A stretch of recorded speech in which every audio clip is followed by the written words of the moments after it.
Los Angeles, 1947. A city sparkling with promise and rotting beneath the surface.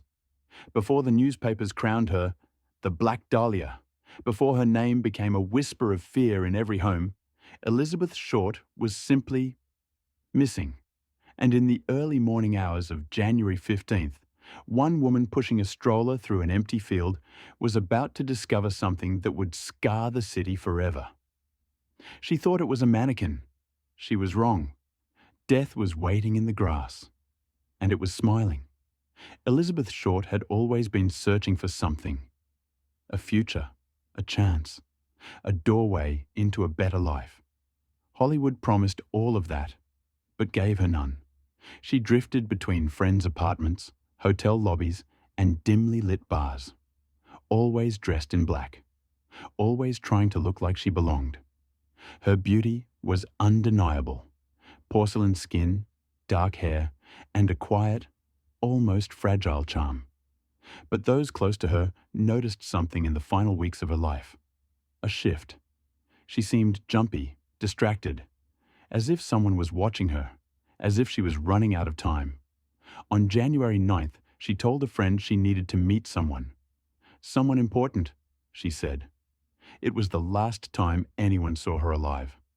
Then, the city swallowed her whole. 6 days of complete silence. No sightings, no calls, no trace.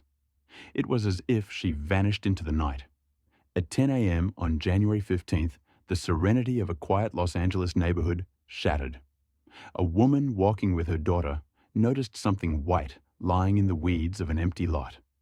It looked like a store mannequin, split apart. But as she approached, the truth slammed into her like a punch.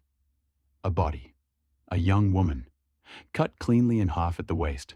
Bloodless. Pale. And posed deliberately, almost artistically. Her arms were raised above her head. Her legs were spread apart. Her skin scrubbed clean. Her face carved into a grotesque, extended smile. A slash so deep it reached her ears. The woman's scream carried through the entire block. Detectives arrived within minutes. Men who had seen war. Men who had seen violence. But nothing could have prepared them for what they were looking at. Fingerprinting would soon reveal her name. Elizabeth Short. Age 22. Unemployed. Hopeful.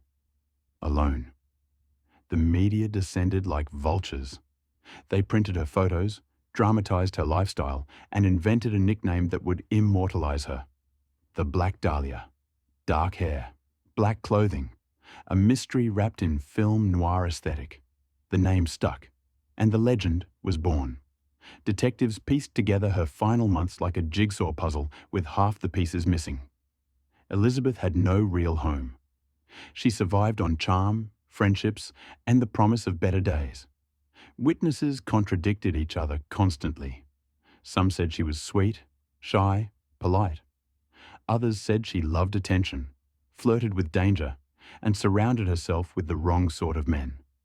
Some claimed she feared someone. Others said she had a lover, powerful, older, and angry. A few swore she talked about a secret that could ruin someone if the wrong people found out. And haunting it all was a single chilling question. Who was she meeting on the night she disappeared? A week after her body was found, a letter arrived at the Los Angeles Examiner.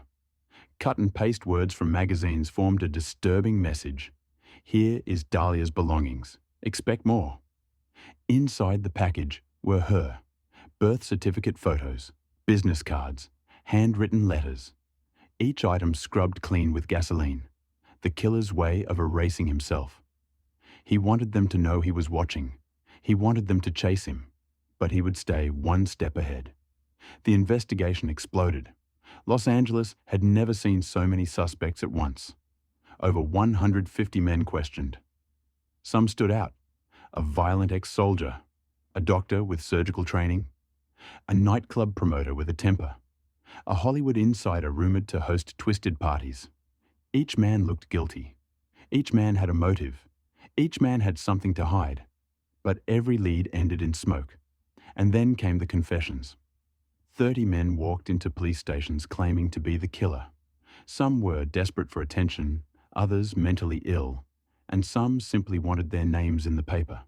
Not one confession held up. Someone had done this with precision. Surgical cuts, no blood at the scene, a controlled mutilation. Detectives whispered among themselves, this wasn't rage, this wasn't impulsive, this was planned. Some believed Elizabeth had been killed in a medical facility. Others believed the killer posed her as a message to someone specific.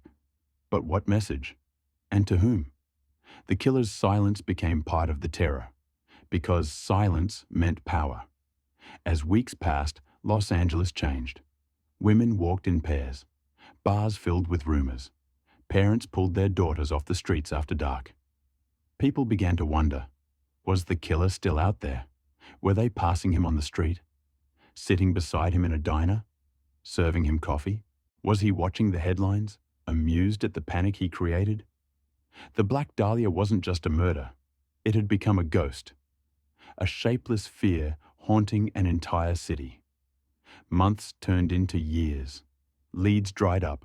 Witnesses disappeared. Evidence was lost or mishandled. Eventually, the case file was closed.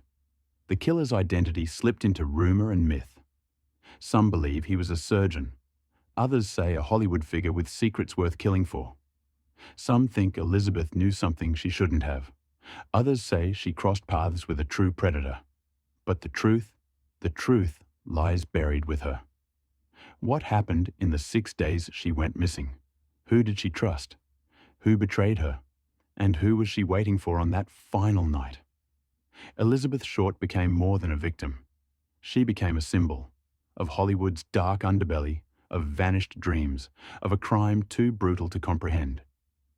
The Black Dahlia remains one of America's most infamous unsolved murders, and her killer, whoever he was, walked away untouched, absorbed into the shadows of a city that never sleeps. And somewhere, buried in the silence, is the answer the world may never find.